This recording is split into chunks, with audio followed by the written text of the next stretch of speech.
देशाचं लक्ष ज्या निकालाकडे लागून राहिलं होतं त्या 5 राज्यांचे निकाल आज झालेले आहेत आणि त्यामध्ये सगळ्यात महत्त्वाचं ज्याच्याकडे लक्ष होतं ते म्हणजे पश्चिम बंगाल. गेले 15 वर्ष ममता दीदींचं सरकार या ठिकाणी होतं. आपण या 10-12 वर्षामध्ये ऐकलं की प्रचंड मोठ्या प्रमाणात लोकांचं हाल त्या ठिकाणी झालं. कुठल्याही केंद्र सरकारच्या योजनांचा लाभ त्या लोकांना मिळाला नाही. आयुष्यमान भारत सारखी योजना असेल, रेशन देण्याची योजना असेल, या योजना जाणीवपूर्वक ममता दीदी लोकांपर्यंत पोहोचू देत नव्हत्या. भारतीय जनता पार्टीचे आमचे वरिष्ठ नेते आणि प्रधानमंत्री आदरणीय मोदीजी, आपले गृहमंत्री अमितभाई शाह साहेब आणि आमचे राष्ट्रीय अध्यक्ष नितीन नबीनजी यांनी गेले 2 वर्ष या पश्चिम बंगालमध्ये अथक मेहनत घेतली. लोकांपर्यंत आमचे भाजपचे कार्यकर्ते पोहोचले.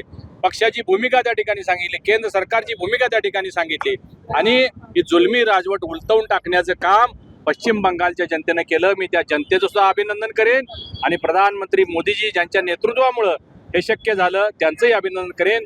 अमितभाई शाह साहेब तर तिथं तळ टोकून राहिले होते, त्यांच्यामुळं हा विजय सुखकर झालेला आहे, त्यांचंही मी अभिनंदन करतो.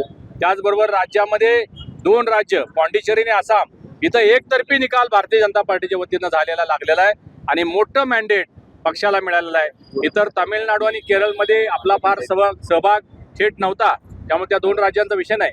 पण 5 पैकी 3 राज्यामध्ये बहुमतानं आपलं सरकार आलं. मला वाटतं इथून पुढं पश्चिम बंगालचा विकास ज्याप्रमाणे इतर राज्यांचा विकास झालेला आहे त्याप्रमाणे पश्चिम बंगालचा विकास होईल. ज्या पद्धतीनं आज निकाल लागला हेही आपल्या लक्षात आलं असेल की घुसखोर बांगलादेशी यांच्या मताच्या जोरावरच ममता दीदी आजपर्यंत निवडून येत होत्या. हे सुद्धा आज आपल्याला स्पष्ट झालेलं आहे. ते लोक आता बाहेर पडलेले आहेत आणि त्याला आता उरले सुरले जे कोण असतील ते सुद्धा या देशातून हाकलून देण्याचं काम आमचे सन्मान्य गृहमंत्री करतील. या सर्व नेते मंडळींचं आणि पश्चिम बंगालच्या जनतेचं पुन्हा एकदा अभिनंदन.